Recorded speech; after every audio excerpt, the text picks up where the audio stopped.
All right, it's another work day, first working day of the week. Good morning, and thanks for joining us on the first edition of your business training show, Business Rendezvous. I'm going to be your host on today's episode of the show, and my name is Daisy Leo Asikidi. All right, today we'll be talking about something that's become a burden because it's also going to increase this period because of the festivities ahead, and that's about borrowing. So we're going to be talking about living a debt-free lifestyle.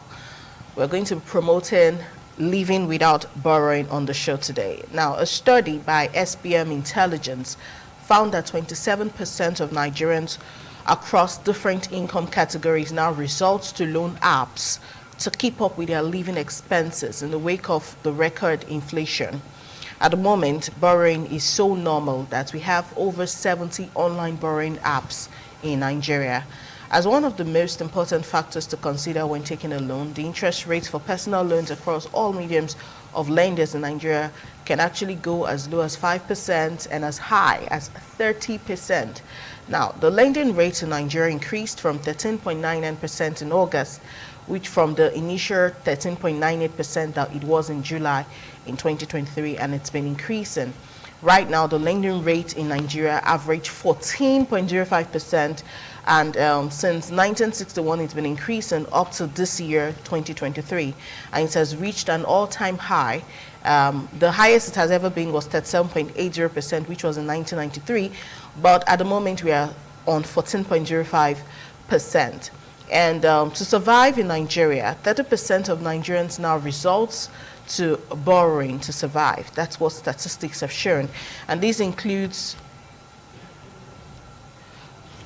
both business owners and individuals. So joining us to talk about living a debt-free lifestyle is Wilson Umokoro. You've seen him on television quite a number of times, and whenever he's here, he's coming to talk about something related to money, something related to investment. He's a finance expert. He owns a business school, and when you just need to talk about how to manage your money, how to invest your money, how to make good money, this is someone you need to call. So good morning, Mr. Wilson. Good morning, Daisy. It's good to have you here today. Thank you for having me. All right, so we're building a debt-free lifestyle. According to the statistics we recently got, 30% of Nigerians are indebted. We're borrowing. As a nation, we're owing. But individually, we're still borrowing, apart from the one our government has borrowed on our behalf. But is it actually possible to live a debt-free lifestyle as an individual? Is it also possible to live a debt-free lifestyle as a business owner? It's very easy to live a debt-free life as a nation and as an individual. Let me talk on the nation. The nation can choose to live debt-free if they choose to. It's just to change their lifestyle, their spending.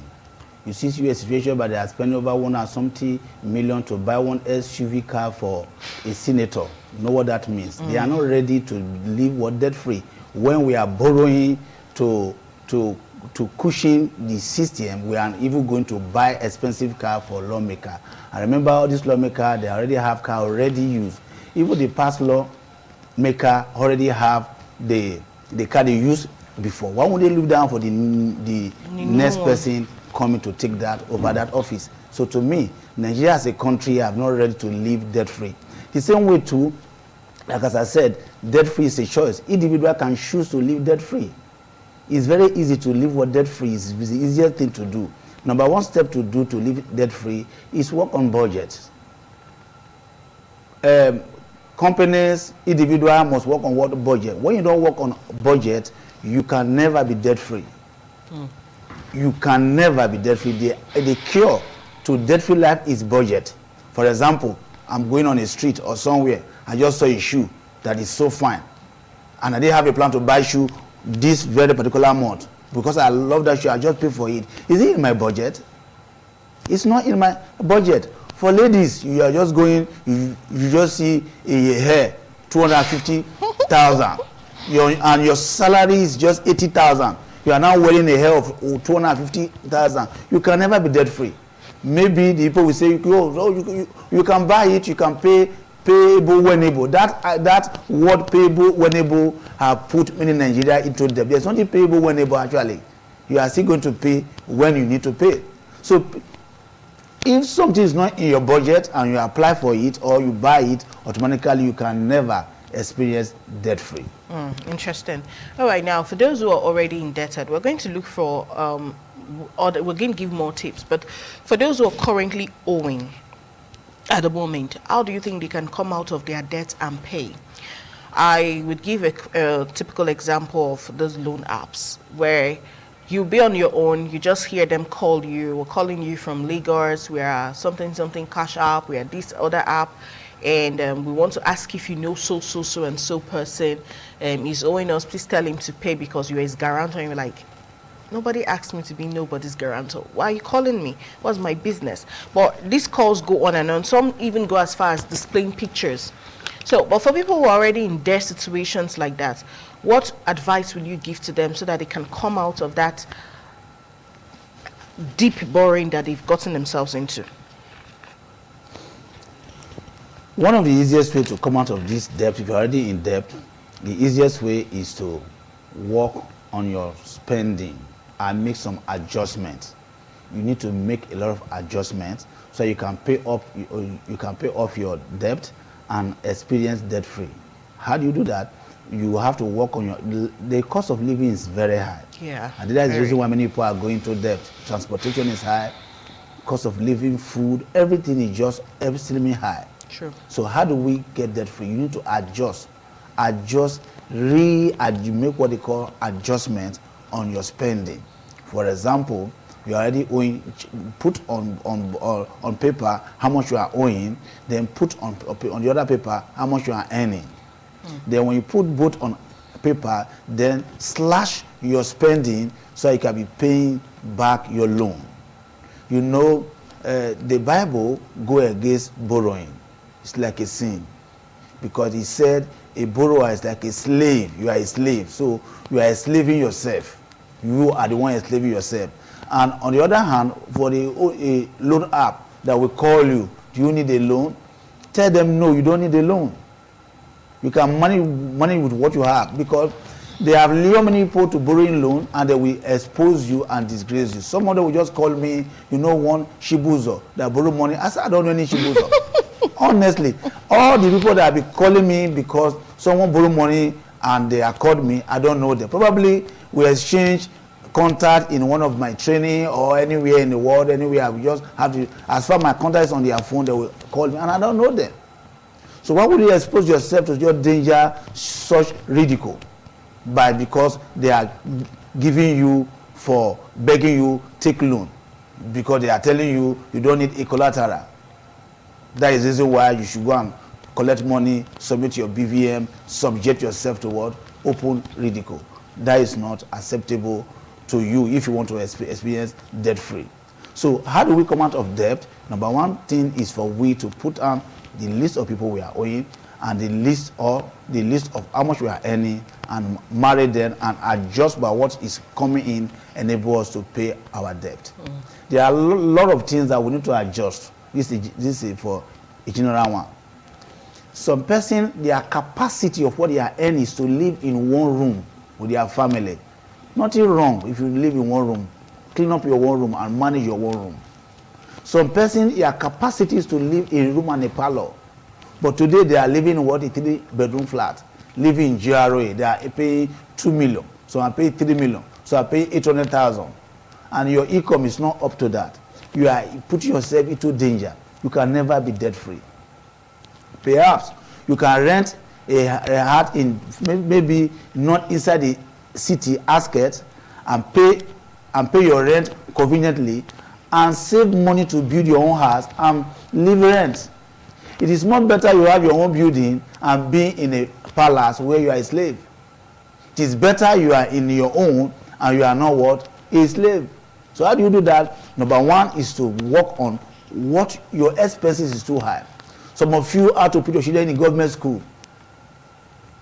It's very necessary. My own are in government school. There's nothing wrong if you put your children in government school, especially primary and secondary. There's nothing wrong. But you put your children in expensive school, some person when they time to pay school fees, they borrow money to pay because their capacity cannot pay. what they are earning cannot pay. Anytime you are scratching your head to pay school fees, to pay rent, it's indication that school you put your children, you are not qualified. You don't need to scratch your head to pay. Once you are scratching your body to pay, you are overburdening yourself. It's not necessary for you at all. You should adjust, change school, and change where you stay. These are the things that we are doing today that is pushing on to borrow money, because our salary is not enough to salvage all this school we are paying and all this rent and our rentage. You must need to adjust. If you are a business owner and you have a business, check yourself. How much is your rent a year? How much is your light bill? Put everything together and ask yourself, how much am I making per day, per month, per year? If you are running into deficit, you have to close your shop and go online. You cannot be borrowing money to pay rent of your shop. If the shop cannot pay itself, that shop should be closed down. Don't try to manage. Many of us use faith. This is not faith, it's practical. You can change location. You can even carry your goods and hug them. You can put your goods in a booth in area people will come to buy. You can create market for yourself. You rent a shop of 3 million and you have to pay every 12 months. At the end of 12 months, are you making 3 million? As gain. So you will run into microfinance bank, take loan from microfinance bank, put yourself on anything burden. And this burden is not just only just about the business, it's affecting your health. It's increasing your BP, leading to various diseases. So all you need to do, you have to rescue yourself from debt so that you can have a happy, free life. Remember, the Bible said a debtor is a slave, and no slave will be happy. So what will you do is to free yourself by make some adjustment in where you stay, your school, and the clothes you wear. You don't borrow to buy clothes. I've seen many people that are owning different boutiques, I've owned different people, we pay month end, we pay. You are even buying the clothes waiting for your salary that you are earning at the end of the month. That is huge. You need to take from your savings and buy, not buy and wait for what is coming in. Because in the process of waiting for what is coming in, your child may fall sick.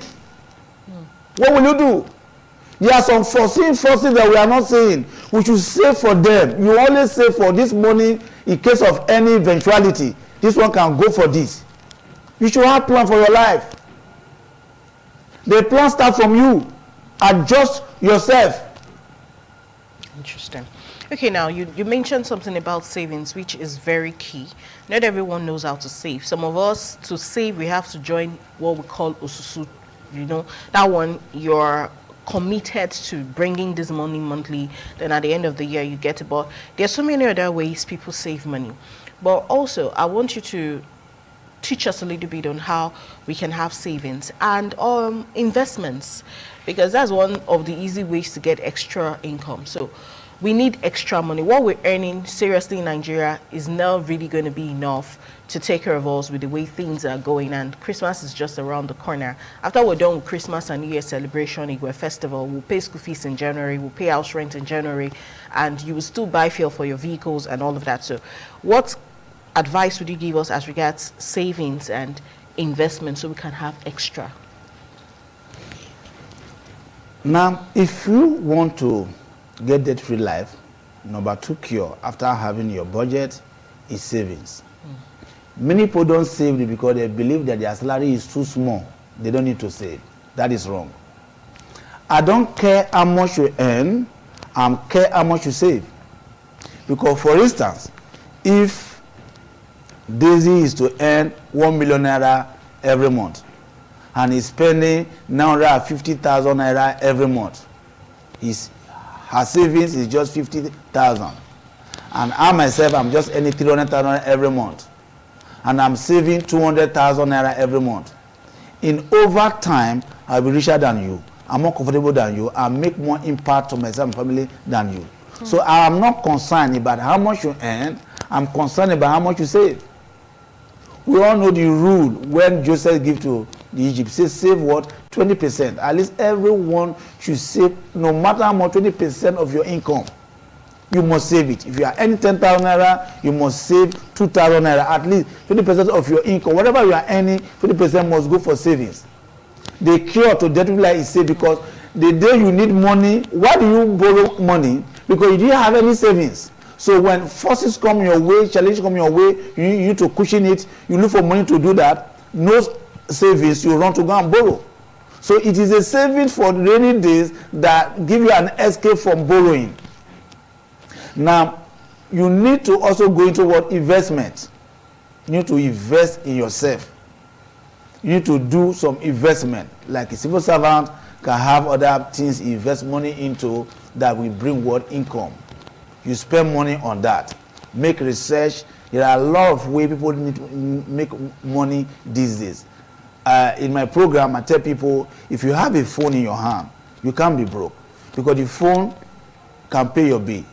How? Because your phone, anyone that has a Brazil phone, the whole world is in your hand. The entire world is in your hand.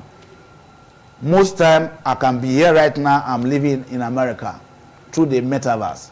A lot of information on the internet, and a lot of people solve problems on the internet and they make money. So you need to invest on yourself and you need to go what? Into business. And before you go to any business, whether online or offline, you need to study it. You need to study what you are doing. I give kudos to the Igbos. Igbo man want to set tire, he have to sign, order a master and be trained for years, 2 years, 3 years, 4 years, 5 years. So he will serve 7 years. If he was about to 10 years to know everything about tire business, then it will finally be settled. With a little money you give to that Igbo man, we will double it. We don't learn, we don't want to know about a particular business, we just venture. We even borrow to even invest. For a business we don't understand, we just invest mere on people's testimony. Oh, madam invest on so business and he earned 50,000. Next way 50,000. For just that the only reason why I should not invest. No, I should be able to understand the business and ask questions. What are they doing with my money? This online business, even offline business. Ask questions, learn it. Oh, it's now Kokuba, it's raining now. Kokuba farm. It's now watermelon farm. You just want to go and rent land or on acres of land, clear and start planting it. Forget that you have to water it. How does watermelon work? I have a friend that spent some money on watermelon and he did not make a kobo. He spent over 600,000 on watermelon right here in Benin and he lost all the money. He did not make one kobo. He told me he found that later that a watermelon is a special crop. I said, what do you mean special crop? He said watermelon does not want water. You want water. Excess water is a problem to watermelon. No water is also what a problem. So how do you do that? So because he does not understand what watermelon business. He just had a testimony of a friend that have a trailer and harvest a trailer of watermelon. You just want to go and clear and plant. Whatever you want to do, you must be a master, must learn it. You must have somebody who have made success from it, who will be your coach. Any business at all, the person must be your coach, must be your guide. You cannot jump to become a driver overnight. You will keep people.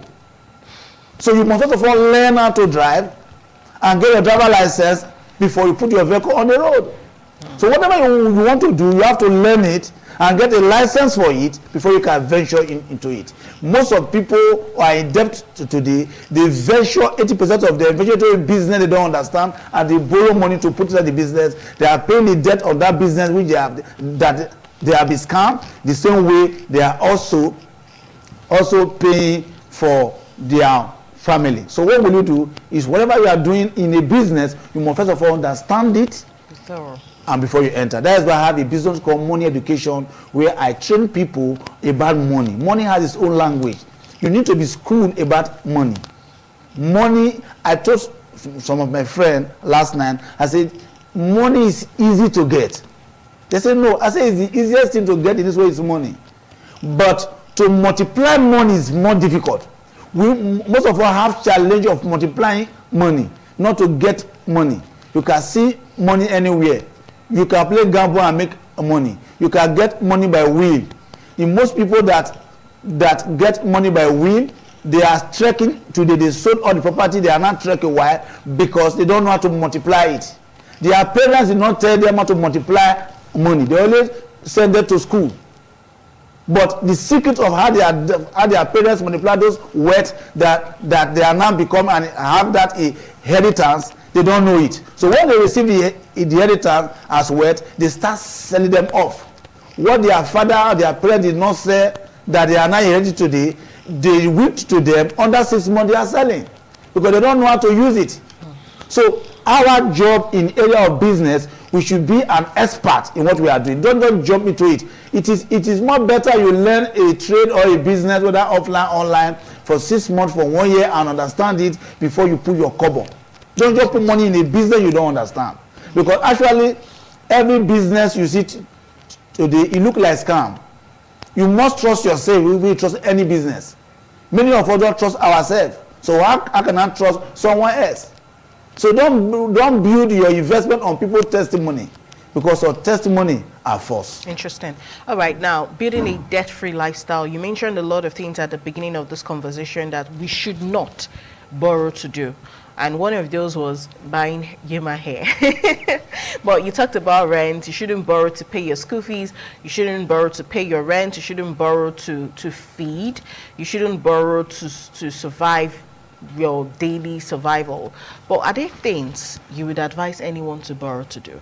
Because I was listening to a pastor preach one time, and he said you shouldn't borrow to do your day-to-day to cater for your day-to-day expenses, but you should borrow to do a business. But are you also of that school of thought that there are some things that we can borrow for?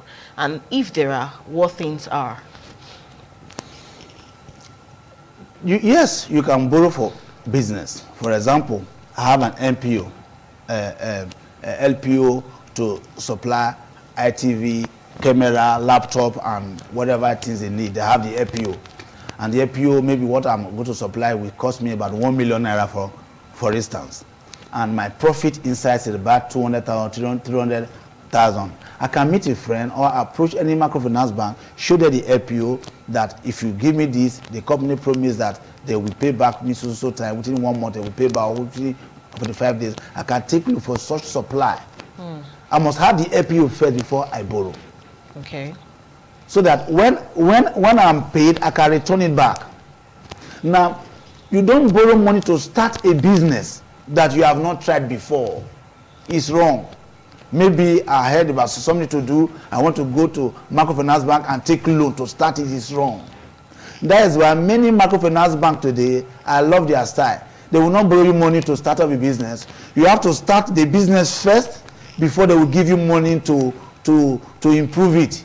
They will come to your business arena and see whatever you are doing and assess it before they can. And they also give you loan based on what you have.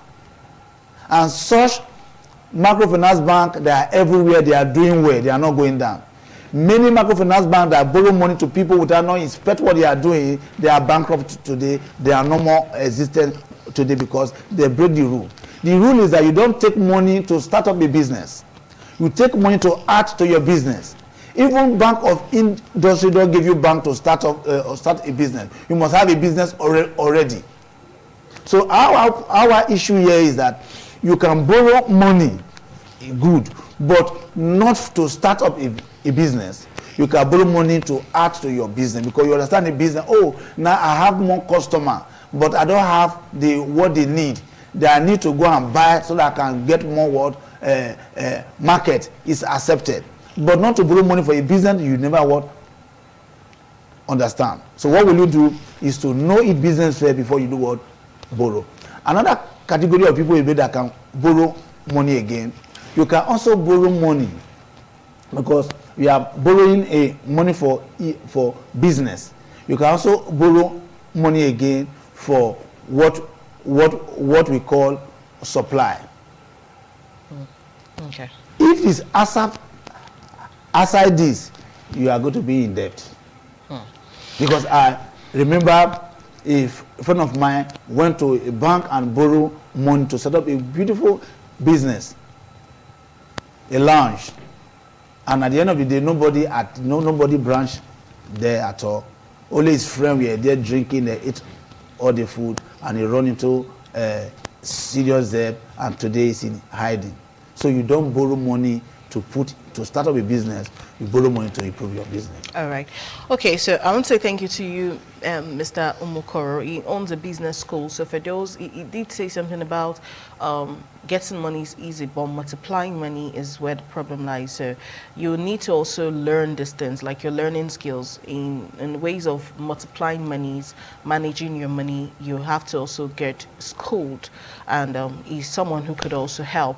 And you can reach him on social media, his social media handles, to get further inquiries. But we're going to go on a quick break on the show because we're making way now for the news update. And when we return from that break, we'll be concluding today's episode of the program Business Rendezvous. We'll be back.